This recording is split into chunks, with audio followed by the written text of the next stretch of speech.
ఇక అనుకోని అద్భుత కార్యం దేవ అను జీవితంలో మీరు చేశారు. ఫిలిప్పైన్స్లో దేవ నా ప్రభ నా తల్లి ఆమెను మహిమకరంగా ప్రతి సెల్లో ఘనమైన విషయాన్ని మీరు ఇచ్చారు. మంచి డాక్టర్గా మీరు డచ్ చేయబోతున్నారు. మేఘన కూడా నా ప్రభ లాంగ్ టర్మ్ రాస్తుంది. నీట్ ఎగ్జామ్లో అప్పటికి మీరు ప్రీఫీ ఇస్తున్నారు. అందుకు మేము సూచిస్తున్నాం. దేవ బ్లెస్సీ డిజైన్ కూడా మీకు చేస్తాం.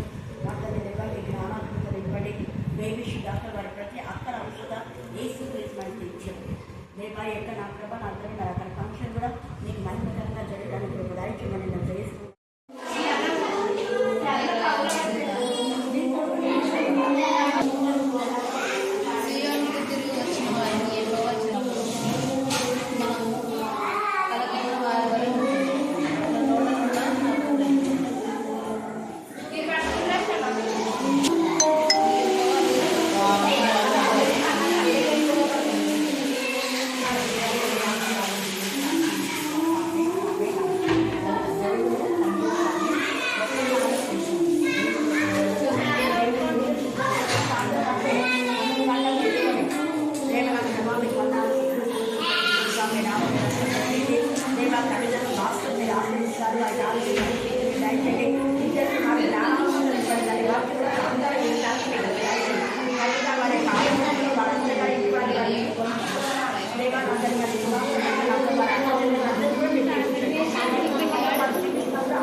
వీలు కాండను పిలువుడి, వీళ్ళు తొక్కువారులారా మీరందరూ దాని చుట్టూ దిగుడి.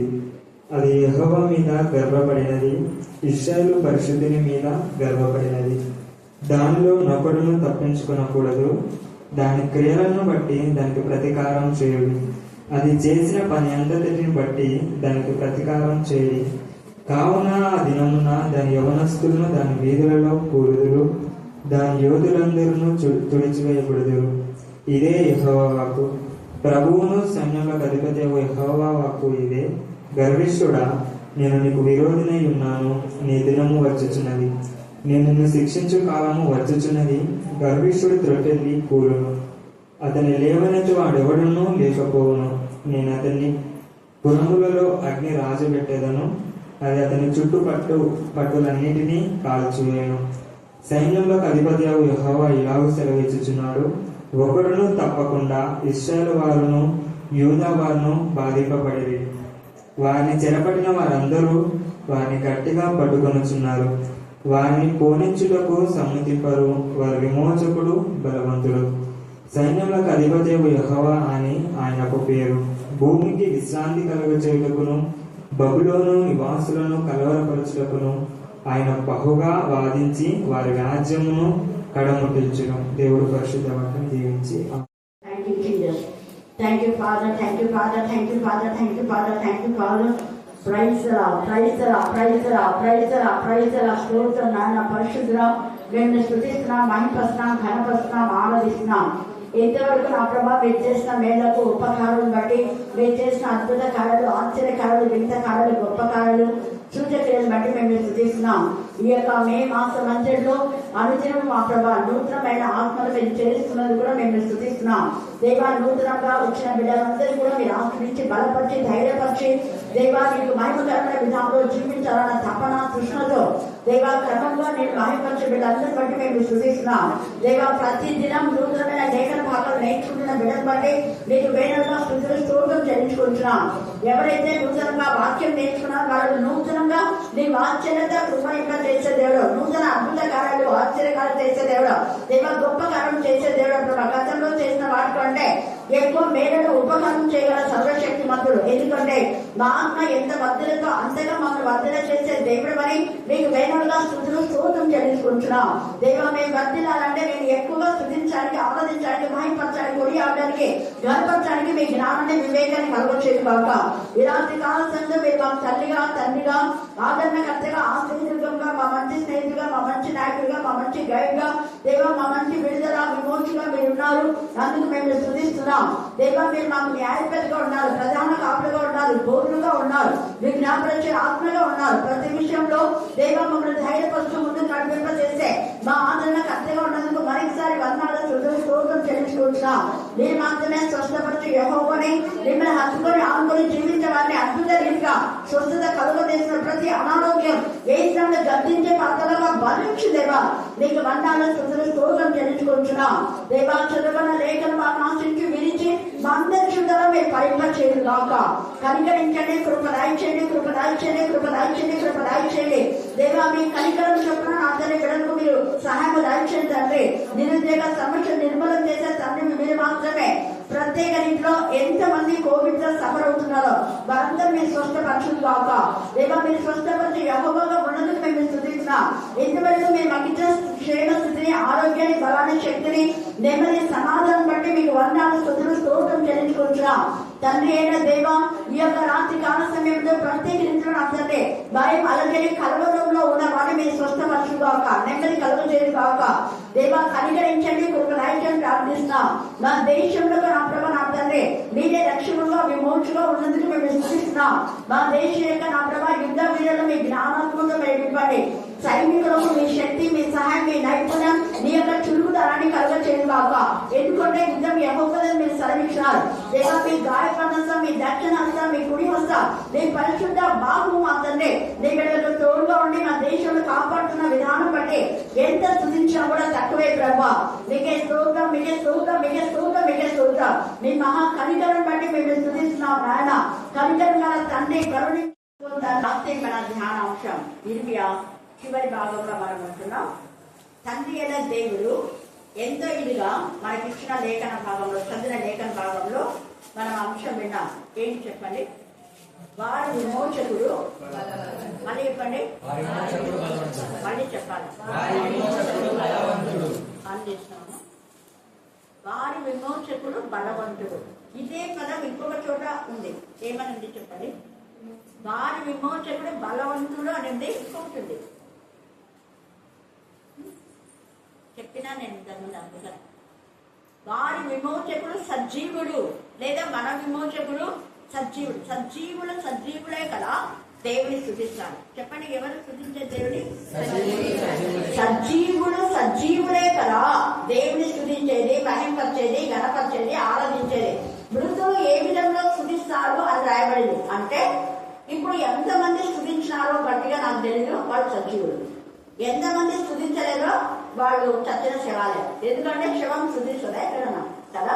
కాబట్టి గుర్తుపెట్టుకోండి. స్తుతించమని చెప్పినప్పుడు గట్టిగా దేవుడి నామాన్ని మహింపరచాలి, గణపరచాలి. స్తుతించేట దేవునికి ఇష్టమైన ఇంపైన సువాసన. అసలు మనం చేసుకున్నదే అందుకు.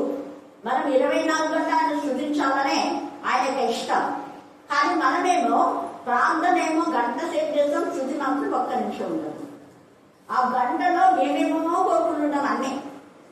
కానీ ఈ రాత్రి కాల సమయంలో నీ విమోచకుడు బలవంతుడు, నీ విమోచకుడు సజీవుడు. అంటే సజీవుడమైన నీవు, సజీవురాలమైన నీవు దేవుడు చేసిన ఎన్నో మేలను బట్టి ప్రతి దినం మనం స్తుతిస్తూ ఉంటే ఆయన ఇంకా రానున్న శోధ నుంచి మనం విడిపిస్తారు. అది విమోచకుడు అంటే. మన విమోచకుడు మనం విడిపించాలి అంటే కేవలం పాపం నుంచే, శాపం నుంచే కాదు, ప్రతి దినం అపవాది చేసే కురితులు, సాతాను చేసే శోధన నుంచి, వేదన నుంచి, రోదన నుంచి, మానసిక వేదన, మతిచాంచల, మనం తెలియకుండా చాలా మంది చేతిబడి చేస్తున్నారు. చేతిబడి, క్షుద్ర శక్తులు, క్యాస్ట్రోల ప్రయోగం, ఇవన్నీ మీకు తెలియదేమో. పేరు పెట్టి చేస్తున్నారు ఎక్కడెక్కడ. కానీ వాటన్ని నుంచి విడిపిస్తారు దేవుడు. మనం చాలా మంది క్రైస్తవులే ఈ మాట నన్ను అడుగుతున్నారు. మేము ఇంతగా వాక్యం చదువుతున్నాం, ఇంతగా ఉపవాసం ప్రార్థన చేస్తాం, ఎంత ప్రయత్నంలో ఉండి కూడా ఎందుకు అంటే డాక్టర్స్ అడుగుతున్నారు, ఏంటి అంటే ఎందుకు ఈ శోధన? ఎవరైనా ఏమైనా చేశారా అంటే డౌటా మీకు అంటానే. చేశారా అన్న అనుమానం వస్తుంది డబ్బులు. ఒకవేళ మీరు అన్నట్టుగా చేశారనుకో అది మీకు తగలదు, వాళ్ళకే తగులుతుంది. ఎందుకు? మన విమోచకులు ఎవరు? బలవంతుడు. బలవంతుడైన దేవుడు మనలో ఉన్నప్పుడు బలవంతుడైన దేవుడి కంటే ఈ ప్రపంచంలో ఎవ్వరు బలవంతులు కాదు, ఇంక్లూడింగ్ అపవాది. అపవాదికి బలం ఉంది, కానీ వాడి కంటే బలవంతులు అనుకున్నాం. మనం ఒకవేళ జయించలేకపోతున్నాం, కానీ తండ్రి అయిన దేవుడు మనపక్షంగా వ్యాజ్యం ఆడతాడు. అది కూడా ఇక్కడ రాయబడింది. ఆయన మనపక్ష వ్యాజ్యమాడి ఆయన మనకు విమోచన కలగజేసే దేవుడు.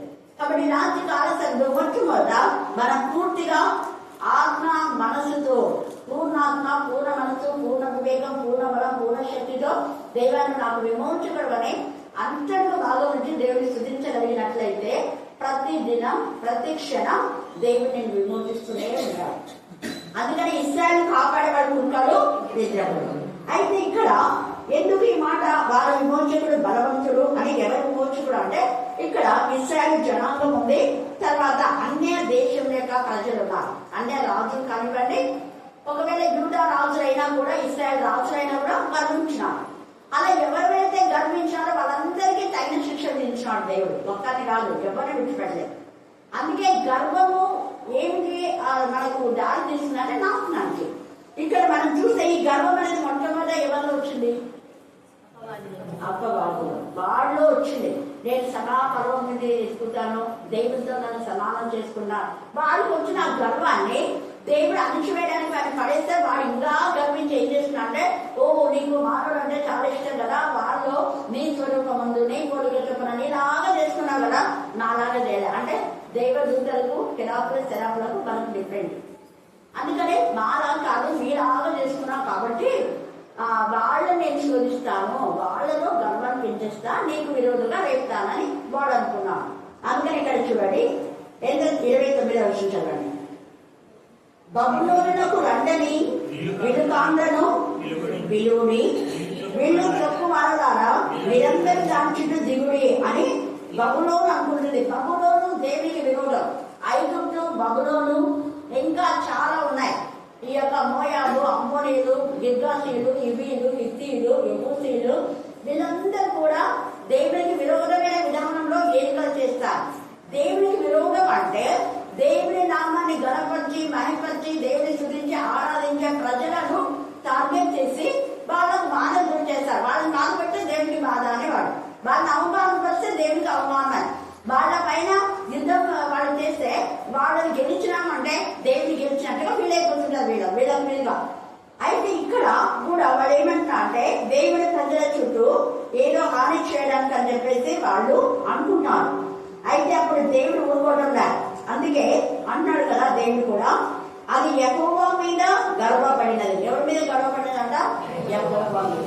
యెహోవా మీద అంటే యెహోవా యొక్క సంబంధించిన ఆలయం పైన కానివ్వండి, ఆయన సేవకుల పైన కానివ్వండి, ఆయన ఏర్పాటు చేసుకున్న ప్రజలైనా ఎవరైనా ఆయనకి ఎవరి ఇష్టమైతే వాళ్ళపైన గర్వాన్ని పెంచేస్తుంది.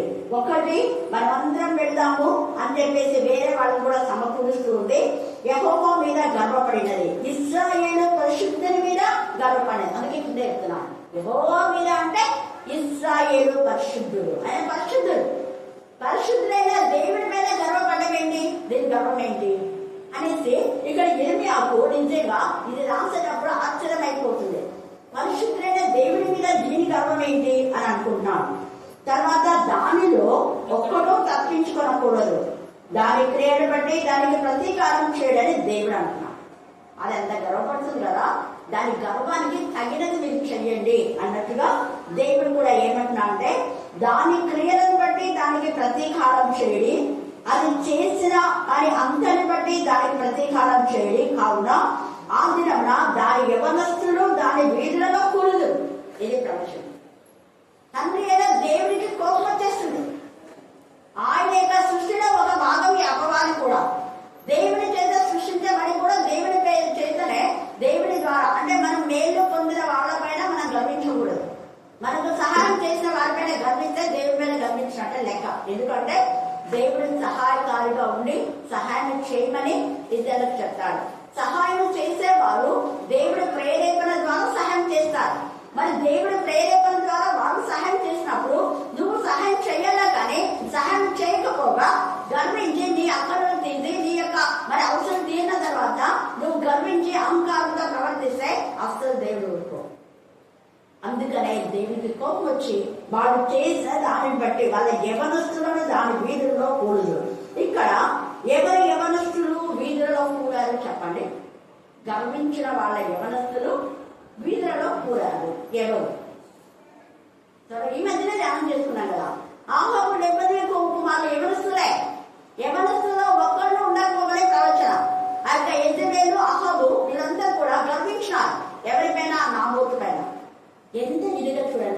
నాబోతుకున్నది ఒకటే ద్రాక్ష తోట. ఆ ఒకటే ద్రాక్ష తోటను ఎవరు విడిపించలేలే అని అనుకుని ఆ ఒక్క ద్రాక్ష తోటను కురిక్తిగా తీసేసుకుంది. కానీ దేవుడు ఊరుకోలే. నాబోతు యొక్క రక్తము దేవుడికి బలపెట్టింది. అందుకని విమోచకుడు, వారి విమోచకుడు బలం. నాబోతుకి ఎవరు విమోచించే వాళ్ళే సపోర్ట్ ఎవరు లేరని ఇది అనుకుంది యెజబెల్ ఆహాబు ఇద్దరు. కానీ దేవుడు ఏమో నాబోతు యొక్క రక్తములకు విమోచనగా దాని రక్తం కారణమే కాదు. ఇక్కడ నాబోతు ఒక్క రక్తమే కాదండి, కానీ ఇక్కడ యెజబెల్ ఒక్కటి రక్తమే కావాలి కానీ లేదు. ఆహాబు చచ్చాడు, 70 మంది కుమారుడు కూడా. బాగుందా ఇది? చూడండి 1:7. ఎంత బాధాకరమైన విషయం. తల్లి చేసినటువంటి పాపములకు 70 మంది కుమారులు ఎవరిలో పురుషుమన్నారు, ఒక్కరు కూడా లేదా మీరు. అలాగే సిద్కియా కుమారుడు కూడా ఎవరులే. సిద్కియా యొక్క గర్వానికి 30 మంది కుమారులు తన ఎదుటనే కూల్ చేశారు. వీధులలో అంటే వాళ్ళ ఎదుటనే అని అంటాం. వాళ్ళ యొక్క ఎదుటనే ఎక్కడో తీసుకువెళ్ళి చంపేస్తే వాళ్ళు అది వేరే. కానీ ఇక్కడ కన్నుల ఎదుటనే, వాళ్ళ ఎదుటనే అక్కడ సిద్కియా. తర్వాత సిస్సేరా కూడా గర్వించాడు. హల్లెలూయా. ప్రార్థన ఎవరు నిద్రపోద్దన్నమో పక్కన వాళ్ళు కొంచెం తప్పండి, నిద్రపోయే వాళ్ళు. ఎందుకంటే నిద్ర అనేది సైతాన్, అపవాది నిద్ర తీసుకొస్తారు. ఇంపార్టెంట్ యొక్క వాక్యాలు వినకుండా. కాబట్టి ఉన్నదే మనం అర్ధగంటనే వాక్యం లేదు. ఆ అర్ధగంట కూడా దేవుడికి ఇవ్వకపోతే మన బ్రతుకు కూడా నిద్రలాగానే ఉంటాయి. హల్లెలూయా. హల్లెలూయా. ఎంత చక్కగా పరిశుద్ధాత్మ దేవుడి నిజంగా అక్కడ సిసేరాను చంపడానికి దెబోరా తర్వాత బారాకు వీళ్ళందరూ కూడా సైన్యాలు వెళ్ళినా కూడా దేవుడు ఒక స్త్రీకి ధైర్యం ఇస్తారు. కారణం ఆ స్త్రీతో దేవుడు విమోచన క్రియ జరిపించాలి. వారు విమోచకుడు సజీవుడు, వారి విమోచకుడు బలవంతుడు. కాబట్టి ఈ సిసేరా చేతులకి ఒకవేళ పొరపాటున వాడు కళ్ళు తెచ్చినా నన్నేం చేయలేడు, నా విమోచకుడు బలవంతుడు అనుకుంది యాయేలు. ధైర్యంగా ఒక స్త్రీ అంత పెద్ద బలాడు 620 వ్రతాలు చేస్తున్నాడు. చూసారంటే సామాన్యుడు గారు, భయంకరమైన రాక్షసుడు. అలాంటి రాక్షసునే చంపడానికి తెగించింది ధైర్యంగా. అంత ధైర్యం నాకు ఎలా వచ్చింది అంటే నా విమోచకుడు బలవంతుడని ఆమె విశ్వసించింది. వాళ్ళ అన్యులైనా కూడా దేవుని ఎందుకు భయభక్తి కలిగింది. దేవుడి యొక్క పిల్లల సమాజంలో ఉంది. హల్లెలూయా. హల్లెలూయా. హల్లెలూయా. అందుకని ఇక్కడ వారి విమోచకుడు బలవంతుడు అని అనుకుంది. కాబట్టి ఆమె ఒక స్త్రీ ఆ విధానంలో ధైర్యంగా, దెబోరా కూడా దేవుడు మమ్మల్ని విమోచిస్తాడన్న విధానంలోనే ఆమె స్త్రీ అయినా కూడా ధైర్యంగా భారత్లో సైన్యాధిపతితో యుద్ధానికి యుద్ధ వీర నారిగా ఆమె వెళ్ళడం మనం చూస్తున్నాం. కారణం మా విమోచకుడు సజీవుడు అని తెలుసుకున్నాం. ఇలాగే ఎవరెవరైతే గర్వించారో, ఫరో కూడా గర్వించాడు. గర్వించిన వాళ్ళ యవ్వన సైన్యంలో అందరూ కొన్ని లక్షల మంది. వీళ్ళైతే ఇస్రాయేల్ 6 లక్షల కాల్బలమే, కానీ వాళ్ళు కొన్ని లక్షలు. ఒక 6 కాదు, ఎన్ని లక్షలు, అన్ని లక్షల మంది యవనులు కూర్చోబడ్డారు. యుద్ధ వీరులు యవనస్తులనే తీసుకుంటారు. సడన్ టైం అయిపోయిందంటే వాళ్ళని రెస్ట్ గా పంపించేస్తారు. ఎంత ఇదిగా వాళ్ళ యవ్వనులు కూర్చోబడుతున్నారు. ఈ రాత్రి కాల సమయంలో మీ యవన పిల్లలు మరి కూలిపోతున్నారా? బలవంతుని చేతులని బాణుడు వంటి వాళ్ళగా ఉన్నారా? మనమే ఆత్మ పరిశీలన చేసుకోవాలి. ఒక్కసారి మన పిల్లలు దేవుడి చేతిలో ఉన్నారా, అపవాది చేతిలో ఉన్నారా? అపవాది చేతిలో ఉంటే కూర్చోబడతారు. అపవాది యొక్క ఆలోచనలో, అపవాది యొక్క వీరిలో అపవాది యొక్క సంతతిగా ఉన్న సర్వ సంతతి అనే యెజబెల్ సంతతి కూర్చోబడింది. సిద్కియా అపవాది సంతతి కూర్చోబడినారు. వాళ్ళ పిల్లలు కూడా, వాళ్ళ పిల్లలు దైవికంగా పెంచలేదు. దైవికంగా పెంచని మీ పిల్లలు ఇలాగా కూర్చోబడకుండా జాగ్రత్త పడండి అని ఈ రాత్రి నీతో మాతో మాట్లాడుతున్నాం. మీ ఎవరి పిల్లలు ఎలా ఉన్నారో మీరు ఒకసారి సర్చ్ చేస్తారు. కూలిపోవడానికి వాళ్ళు ద్వారం దగ్గరనే ఉన్నారు, కాలు చిక్కుపడడానికి ద్వారం దగ్గరనే ఉన్నారు. మరి వాళ్ళు కాలు విరుక్కుపోయే పరిస్థితిలో కాలు జారి పడిపోయినారా లేదా జారి పరిస్థితిలో ఉంటే నువ్వు సరిచేయకపోతే నేను దేవుడు ఎత్తుకుంటాను. ఇక్కడ తల్లిని బట్టి పిల్లలకు పాపం శాపం వచ్చింది. కారణం సరిగా పెంచలే. అక్కడ నిజంగా తండ్రి యొక్క పాపాన్ని బట్టి కుమారులకు శిక్ష వచ్చింది. ఈ రాత్రి ఒక తల్లి ఒక తండ్రి మీ పిల్లలకు శాపంగా మారుతున్నారేమో ఆత్మ పరిశీలన చేస్తున్నాం. అందుకే అది చేసిన దానికి పొడిచిపోయండి అంటాడు దేవుడు. ఎంత చక్కగా చూడండి. ఇక్కడ దాని క్రియలను బట్టి దానికి ప్రతీకారం చెవిడి, అది చేసిన పని అంతటిని బట్టి దానికి ప్రతీకారం చేశాడు దేవుడు. యెజబెల్ చేసిన దానికి ప్రతీకారం ఇంకా ఎక్కువనే. ఒక్కడిని చంపేస్తే 70 మంది, కొలత ఎంత ఎక్కువైపోయింది. సిద్కియా ఒక్క ఇర్మియా వాళ్ళు పెట్టాడు. దానికి కారణం 30 మంది తన కుమారుడు యవ్వనులు. ముసలి వారెవ్వరు వీళ్ళు ఉన్నారంటే కొండకున్న పోయారు. అలాగనే యెజబెల్ వాళ్ళు కూడా చనిపోయారు. ఈ యొక్క సిద్కియా తర్వాత కొంతకాలం ఎంత కొద్ది పశ్చాత్తాపడతాడు కాబట్టి వెంటనే చనిపోడు. నరకయాతన అయితే కళ్ళు కూడా తీసుకుంటే నరకయాతనతో జైల్లో ఉంటాడు. ఈ రాత్రి కాల సమయంలో మన బ్రతుకులు ఎలా ఉన్నాయి మనం పరిశీలన చేసుకోవాలి. ఆయన విమోచకుడు. ఇదే మనం చూస్తే యెహోవా గానిల్ అనే మాట ఆ యొక్క హీబ్రూ పదంలో రాయబడింది. అంటే మన విమోచకుడు అని. వారి విమోచకుడు బలవంతుడు. యెహోవా గానియల్, యెహోవా గానియల్, యెహోవా గానియల్, యెహోవా నిస్సి, యెహోవా షమ్మ, యెహోవా రూపే, ఇలాగా సిద్కియేల్, ఇంకా చాలా ఎలోకి చాలా ఉన్నాయి. ఇలాగా దేవుడి యొక్క పేరు నామంలో ఇక్కడ మెన్షన్ చేస్తూ వారి విమోచకుడు బలవంతుడు అంటున్నాడు. ఈ బలవంతుడైన దేవుడు హేరోదు గర్వాన్ని అణచివేశాడు, ఫరో గర్వాన్ని అణచివేశాడు, తర్వాత సిద్కియా యొక్క గర్వాన్ని అణచివేశాడు, సిస్కియా గర్వాన్ని అణచివేశాడు, యెజబెల్ యొక్క గర్వాన్ని, అతల్యా గర్వాన్ని అణచివేశాడు. అతల్యా గర్వించింది, దానికి ఒక్కరు కూడా కుమారులు లేకుండా అందరూ చంపబడినారు. తను 6 సంవత్సరాలు మాత్రమే రాణిగా ఉండేది. ఆ తర్వాత భయంకరమైన సావుదానం వచ్చింది. అందుకే అది చేసిన ప్రకారం దానికి చేయుడి అంటాడు కదా. దాని యోధులందరూ తుడిచివేయబడుదురు.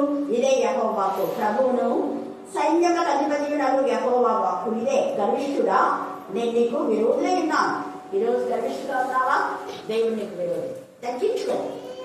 ఎవరు ఎంత తగ్గించుకుంటారో అంత దేవుడు ఇచ్చిస్తాడు. మనలో కూడా గర్వం అనేది వద్దు, తగ్గించుకోవాలి. ఏదైనా ఒక పని చెప్తే తగ్గించుకుని చేయండి.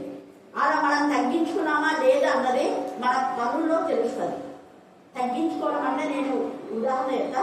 ఇద్దరికి ఏదైనా గొడవ ఉంది అనుకున్నాం. ఉన్నప్పుడు ప్రభు వల్ల ఏమంటే వాళ్ళకి ఇస్తారా, పక్క వాళ్ళకి ఏమని చెప్తారా కదా. అది తగ్గించుకోవడమే కదా. ఒక్కసారి ఆలోచిస్తాం. మనం తగ్గించుకుంటున్నామా, హెచ్చించుకున్నామా? దేవుని సన్నిధిలో ఉన్నాం. నిజంగా దేవుని బిడ్డలమైతే తగ్గించుకుంటాం. తగ్గించుకొని దేవుని ఘనపరిచే విధానంలో ఉన్నాం. తర్వాత ఇంకా అంటున్నాడు, గర్విష్ఠుడు అంటున్నాడు కదా, నీకు విరోధిని, నీ దినము వచ్చుతున్నది, నేను నిన్ను శిక్షించే కాలం వచ్చుతున్నది. గర్విష్ఠుడు చెట్టుని కూడును. గర్వం అనేది ఎవరిపైన కూడా, అన్నపైన, అక్కపైన, అన్నదమ్ములపైన, తల్లిదండ్రులపైన, స్నేహితులపైన, ఎవరిపైన నువ్వు గర్వించుకున్నావంటే ఏం చేస్తారు అక్కడ? నేను నీకు విరోధనై ఉన్నాను, ఈ దినము వచ్చుతున్నది, నీ దినం, నేను నిన్ను శిక్షించే కాలం వచ్చుతున్నది.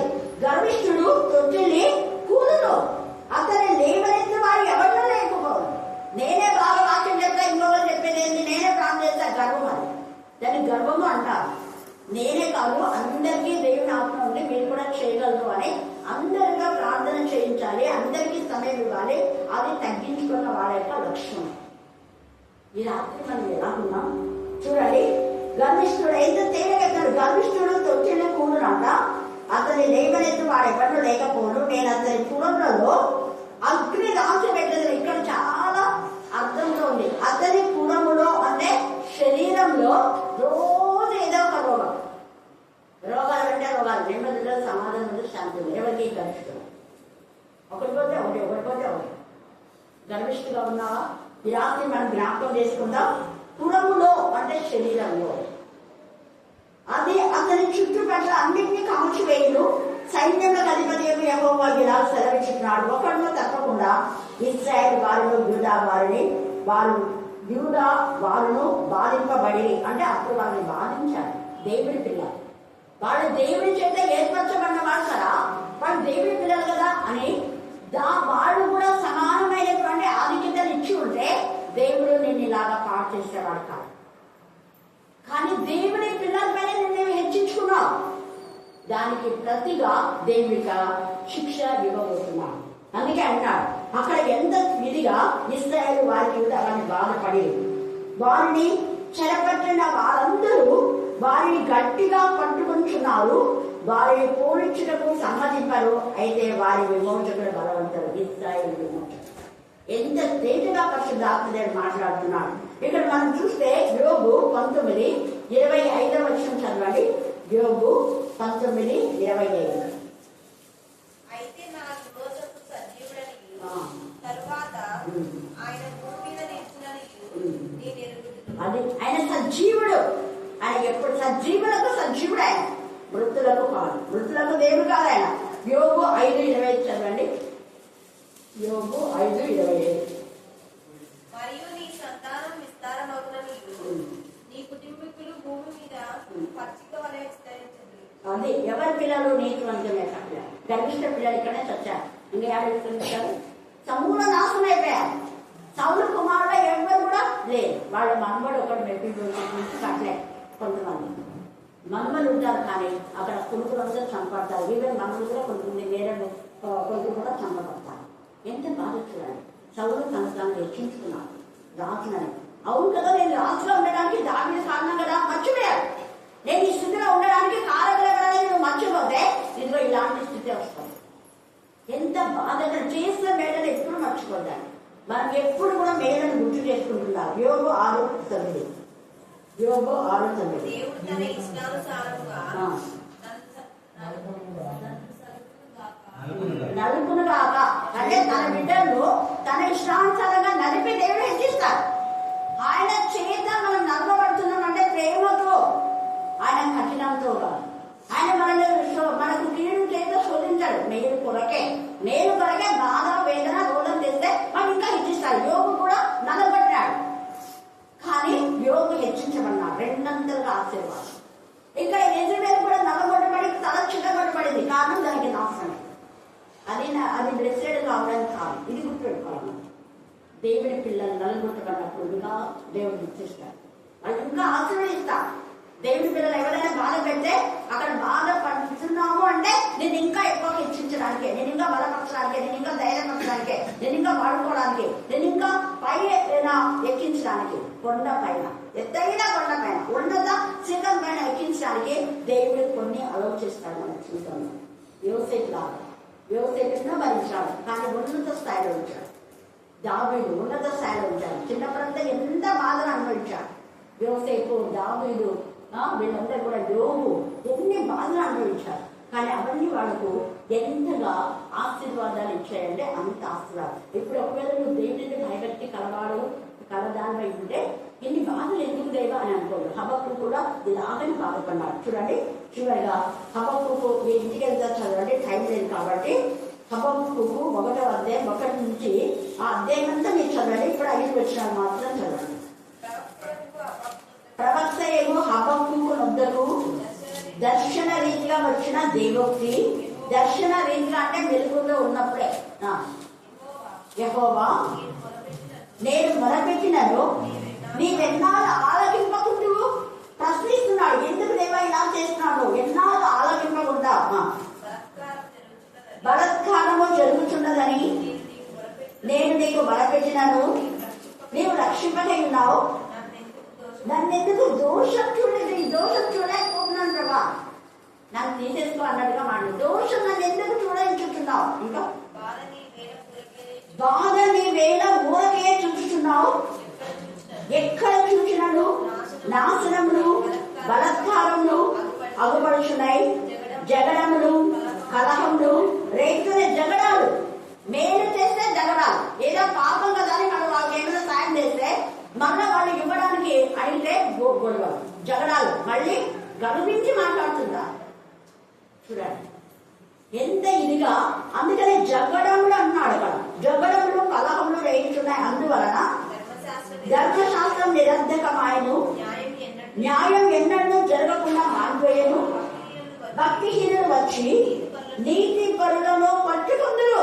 నీతి పరులకు తమ నీతి చొప్పున అయ్యో దేవుడు సాయం చేయాలని ఉన్నాడు కదా, మేలు చేయడం నీ చేతనైనప్పుడు దాన్ని పొందదగిన వారికి చేయకుండా వెనక తీయొద్దు అనేది. ఆ వాక్యం నాకు ఎప్పుడు నా మైండ్లో మెలుగుతుందా కాబట్టి దాన్ని బట్టి మనకున్నా లేకపోయినా, నా అవసరం చూసుకోకపోయినా, నా ఇంటి వారికి లేకున్నా ఏదైనా మనం సాయం చేస్తాం కదా, మళ్ళీ మనం అడిగామనుకో అయిపోయింది. ఏం తప్పు ఉందంట అంటే ఎక్కువ ఇవ్వవా, నీ అవసరం తీరిపోయిన తర్వాత వేరే ఇంకా నీలాంటి వాడు ఎంతో ఉంటారు కదా, వాళ్ళ అవసరం తీరద్దా? ఎంత స్వార్థం, మళ్ళీ ఎంత గర్వంగా మాట్లాడుతుందా చూడండి ఇక్కడ. అందుకనే దేవుడు ఇవన్నీ చూస్తున్నాడు. మేలు చేయటం నీ చేతనైనప్పుడు దాన్ని పొందదగిన వారికి చేయకుండా వెనుక తీయద్దు అన్న విధానంలో నీతి మనుషులు మేలు చేస్తున్నారు. కానీ అనీతి మంది భక్తులు ఏం చేస్తున్నారు? మేలుకు ప్రతిగా కీడు చేస్తున్నారు. అందుకనే దేవుడు అయితే ఊరుకోడు. ఒకరోజు ఈ గర్విష్ఠులందరికీ ఇలాగే శిక్ష. అందుకని ఇక్కడ అంటున్నాడు కదా, హబక్కూకు విసిగిపోయాడు, బాధతో మాట్లాడుతున్నాడు. ఇక్కడ ఆందోళన చెందుతున్నాడు. ఎలాంటి మానసిక ఆందోళన హబక్కూకు వచ్చింది? కుటుంబ పరంగా ఆందోళన, సంఘపరంగా ఆందోళన, వీధుల్లో ఆందోళన, చుట్టుపక్కల వారిపై ఆందోళన, నీకు స్ట్రగ్లింగ్స్ లో ఉన్నాను, పాపంలో పోరాటంలో ఆందోళన. ఈ పాపం ఎప్పుడు విడిచిపోతుంది? పాపం అసహించుకుంటున్నావు, చెడుతనంలో విసర్జించాలని అనుకున్నావు, కానీ పోరాటం జరుగుతా ఉంది. ఇంకా పాపం నేను నుంచి వేడుకుంటామండి. ఆ స్ట్రగ్లింగ్ లో దేవుడి బలహీనత తెలిసి ఆయన కనికరం కూర్చున్నాడు.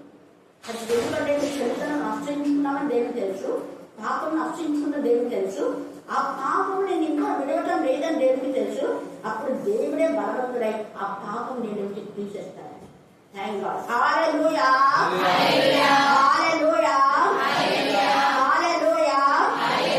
అందుకే హబక్కూకు ఎంత ఇదిగా జ్ఞానయుక్తంగా మాట్లాడుతూ రాస్తా ఉన్నాడు. ఎందుకు ప్రభా నువ్వు చూస్తున్నావు అనేసి. ఇంకా అన్ని జనులలో జరుగునది చూడుని, అన్ని జనులు ఇలా చేయడం రా. నేను అదే అన్ని జనులు చాలా మంది ఎవరైనా నన్ను అడిగితే, అంటే మా ఉపాధ్యాయులు కనుక ఎవరైనా వెంటనే నేను చెప్పిన దానికంటే ముందే ఇచ్చేస్తారు. అయ్యో మేడం, నిజంగా సొంత వాళ్ళు ఇవ్వకపోయినా మీరు ఎంత ఇదిగా ఇచ్చారు కదా, మీరు గోల్డ్ పెట్టి ఇచ్చారు, ఇంట్లో తీసి ముందే నేను పలానా రోజు ఇవ్వండి, నాకు ఇంతవరకు అవసరం లేదు ముందే చెప్తా. నాకు 2 months 3 months 1 year నాకు ఇది అవసరం లేదు, అంతవరకు మీరు ఎవరే ఉంచుకోండి, నో ప్రాబ్లం, మీరు దానంగానే ఇవ్వండి అని చెప్తా కదా. కానీ వాళ్ళు ఇంకా ముందే ఇస్తారు. ఎవరు అన్ని జనులు దేవుడి పిల్లలు కదా అని భయపడుతుంది. కానీ కొంతమంది అన్ని జనులకు లేదు. ఎవరా కొంతమంది అన్ని జనులు అంటే డబుల్ గేమ్ ఆడేవాడు, క్రైస్తవులు అని చెప్పుకుంటారు కానీ వాళ్ళు అన్యులే. నిజంగా అన్యులైన వాళ్ళు దేవుని ఆరాధిస్తున్నారు, మైంపస్తున్నారు, గడపస్తున్నారు, స్థుతిస్తున్నారు. కానీ అటు సగం దేవుడు సగం లోకం అనేవాడు. అదే బ్రదర్ కూడా ప్రవీణ్ పగల అవి ఏం చెప్పానో అదే మాటలు మెన్షన్ చేసి చెప్పాడు. నాకు ఈరోజు వాట్సాప్ లో పెట్టాను, దేవుడికి తీసుకువెళ్తాను. బాంబే మా సుజాత వచ్చామా, ఎప్పుడు నువ్వు ఎక్కడ యూజ్ చేస్తున్నావు కదా, చూడు ఎలా చెప్పావా అని. అంటే ఉంటే క్రైస్తవులుగానే ఉండు, లేకపోతే అన్యులుగానే ఉండు. డబుల్ గేమ్ ఆడదు. చర్చిలో క్రైస్తవులు అని చెప్పేది బయట పోయి మళ్ళా ఆ అన్యుల విధానంలో అవి చేసుకునే. ఒకసారి పవన్ కూడా తక్కువ చెప్పాడు. అందుకని ఈ రాత్రి మనం జ్ఞాపకం చేసుకుంది. ఎలా ఉన్నాం దేవుడిపై మాట్లాడుతున్నాడు చూడండి. వాళ్ళకు భయం వస్తుంది, కానీ వాక్యం తెలిసిన వాళ్ళకు భయం లేదు. చేసే నానాగా చెండాలు పని చేసి మళ్ళీ విన్నపిస్తున్నారు. అందుకే ఇక్కడ అంటున్నాడు, అన్ని జనులో జరుగునది చూడుడి, ఆలోచించుడి, కేవలం విస్మయమందుడి. మీ దినములలో నేను ఒక కార్యం జరిగించును, అలాగూ జరుగునని ఒకడు మీకు తెలిపినను మీరు అతని నమ్మకం అని చెప్పినా కూడా మీరు నమ్మకున్నాం. అప్పుడు దేవుడు తీర్పు తెలుస్తాడు. ఆ రోజు చెప్పించాను కదా, నేను పలానా వాళ్ళతో నువ్వు గమనించి మాట్లాడినావు కదా అని దేవుడు న్యాయపీఠం మీద కూర్చొని అన్ని ముందు పెట్టి అడుగుతాడు. అది అందుకని ఇక్కడ అన్నాడు, తమని కాని ఉనికి పట్టును ఆక్రమించవలని భూదిగంతంలో వరకు సంచరించుదు, ఉద్రేకం గల క్రూరులకు కలుదీలు నేను రేపుచున్నాను. వాళ్ళకి ఖచ్చితంగా దేవుడు చేస్తాడు. తమవి కాని, నీకు కాంది నీ దగ్గర ఉంచుకో, నీకు కాంది ఏదైనా వేరే వాళ్ళకి ఇచ్చేస్తాడు. ఇతరులకు ఎలాగో అందరికీ అలాగే ఒకే విధానంలో మనకు న్యాయం ఉండాలి. తర్వాత ఇక్కడ అంటాడు, నువ్వు చేసే బలత్కారం, నువ్వు చేసే పాపక్రియలని, నువ్వు చేసే అహంకారం మాటలని దూరాలు వింటాయంట, రాళ్ళు వింటాయి. తమకు అపాయం రాకున్నట్లు తమ నివాసములు బలపరుచుకొని. హబక్కూకు 2 అధ్యాయంలో 9 నుంచి మీరు 14 దాకా చదువుకొని అక్కడ తేజగా రాయబడింది అనమాట. తన ఇంటి వారి కొరకై అన్యాయంగా లాభము సంపాదించుకుని వారికి శ్రమ. నీవు చాలా మంది జనములను నాశనం చేయుచు నీ మీద నీవే నేర స్థాపన చేయుచున్నావు. నీ దురాలోచన వలన నీ ఇంటి వారికి అవమానం తెచ్చి ఉన్నావు. గోడల్లోని రాళ్లు మొదలుపెట్టున్నాయి, దూరంలో వాటికి ప్రత్యుత్తరించుతున్నాయి. ఖచ్చితంగా దేవుడు మాట్లాడుతున్నాను. నేను అందుకే అన్నా, కరుణాపీఠంలో మీరు ఒక నిబంధన చేస్తే ఈ రాళ్ళు, నేను చెప్పగానే ఈ రాళ్ళు కూడా అలాంటి రోజున ఫలానా మాట మాట్లాడినావు కదా అని అవి సాక్ష్యం ఇస్తాయి. ఇంకా ఆ తర్వాత నరహత్య చేయడం చేత పట్టణాన్ని పట్టించి వారికి శ్రమ, దుష్టత్వం జరిగించడం చేత క్రోధను స్థాపించి వారికి శ్రమ. జనములు ప్రయాసపడదు కానీ అగ్నికాలవుతారు. వ్యర్థమైన దాని కొరకు కష్టపడి జనులు క్షీణించుదు. ఎందుకు వ్యర్థమైన దాని కోసం కష్టపడతారు? వ్యర్థం కానిది వాక్యం. అందుకే ఎంత వాక్యం చదివినా వేస్ట్ కాదు.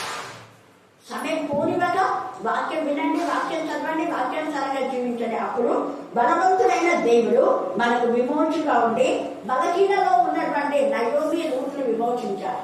బలహీనురాలైన రాహాబును విమోచించారు. ఆమెను విమోచించడమే కాకుండా అనేకులకు విమోచన క్రయధనంగా దేవుని యొక్క ప్రభావం ఆమె తెలియజేసి దేవుని బిడ్డలను కాపాడుకోగలిగింది. అలాగనే లుదియా, ఇంకా చాలా మంది ఉన్నారు. డాక్టర్ లూకా ఒక అన్యుడే. ఇంకొకసారి మనం చెప్తున్నా, టైం లేదు ఇప్పుడు. కాబట్టి రాత్రి కాల సమయం ముందు దేవునికి మహిమకరంగా బలవంతులైన దేవుడు మనకు విమోచకుడు ఉన్నారని విశ్వసించి విధేయత కలిగి తగ్గించుకొని దేవుని కనబడతాం. దేవుడు ఈ లేఖ భాగాన్ని దీవించి ఆశీర్వదించుగాక. ఆమేన్, ఆమేన్, ఆమేన్. చివరి ప్రార్థన, అరుణమ్మ మన ప్రార్థన. ప్రతి బిడ్డని ఆత్మతోను శక్తితో నింపండి, సహాయం చేయండి. నీ పాదములకు వందనాలు, స్తుతులు, స్తోత్రములు చెల్లిస్తున్నాము దేవా. మంచి వాతావరణాన్ని మాకు దయచేసిన గొప్ప దేవా, నీ పాదములకు వందనాలు, స్తుతులు, స్తోత్రములు చెల్లిస్తున్నాము. ఈ భయంకరమైన దినాలలో నా ప్రభా దేవా, ఏ బిడ్డ అయితే ఏ సమస్యలలో ఉన్నారో నా ప్రభా, అట్టి బిడ్డని కృపలో జ్ఞాపకం చేసుకోండి, సహాయం చేయండి దేవా. నీ పాదములకు వందనాలు, స్తుతులు, స్తోత్రములు చెల్లిస్తున్నామయ్యా దేవా. మీకు అనేకమైన కృతజ్ఞతలు, స్తుతులు, స్తోత్రములు చెల్లిస్తున్నామయ్యా. పెద్ద గోలు లాంటినైనా 4వ వాడవుగా నువ్వు సహాయం చేసిన దేవా. ప్రతి బిడ్డకునైనా 4వ వాడవుగా నువ్వు సహాయం చేయండి. నమ్మకంగా నీ పాదములకు వందనాలు, స్తుతులు, స్తోత్రములు చెల్లిస్తున్నామయ్యా. ఆఖరి వర్షము, కడవరి వర్షము, తొలగరి వర్షాల ద్వారానైనా ప్రతి బిడ్డని ఆత్మతో నింపండి, అభిషేకించండి అయ్యా. ఇప్పుడునైనా ఏ బిడ్డలైతేనైనా ఏ పొలంలో నా ప్రభా ఏ విత్తనాలు నాటుకుంటున్నారు నైనా ప్రతి బిడ్డ మరణ ఆలకించండి, సహాయం చేయండి. నైనా నీ పాదములకు వందనాలు, స్తుతులు, స్తోత్రములు చెల్లిస్తున్నామయ్యా. రాజ్యమేలే రాజ్య నాయకులతో మీరే మాట్లాడిన ప్రభా, అధికారులతో మీరే మాట్లాడనయ్యా. ఈ గుడూరు ప్రాంతం అంతానైనా నీ ఆత్మతో, నీ శక్తితో, నీ బలంతో నింపండి, సహాయం చేయండియా. యవనసులనైనా నీ కృపలో జ్ఞాపకం చేసుకునండి. తండ్రి బిడ్డలను నీ కృపలో జ్ఞాపకం చేసుకున్నాడయ్యా. వృద్ధాపంలో ఉన్న వారినైనా నీ కృపలో జ్ఞాపకం చేసుకున్నాడయ్యా దేవా. అక్క చెప్పినైనా మాటలైనా మా హృదయాలలోనైనా అనుదినము అనుక్షణంనైనా నెమరు వేసుకునే కృపను దయచేయండి అయ్యా దేవా. మాకు చదువునైనా తక్కువ ఉన్నప్పటికైనా ప్రతి బిడ్డనైనా నీ తెలుగుతో, నీ జ్ఞానంతోనైనా నీ మాటలు చెబుతున్నారు నా ప్రభా. ఇంకా నీ ఆత్మీయ మాటలు చెప్తారని కృప చూపండి అయ్యా. అక్కకు ఇంకా నీ శక్తిని, నీ బలాన్ని దయచేయమని ఈ కర్ణవేషలో మీరు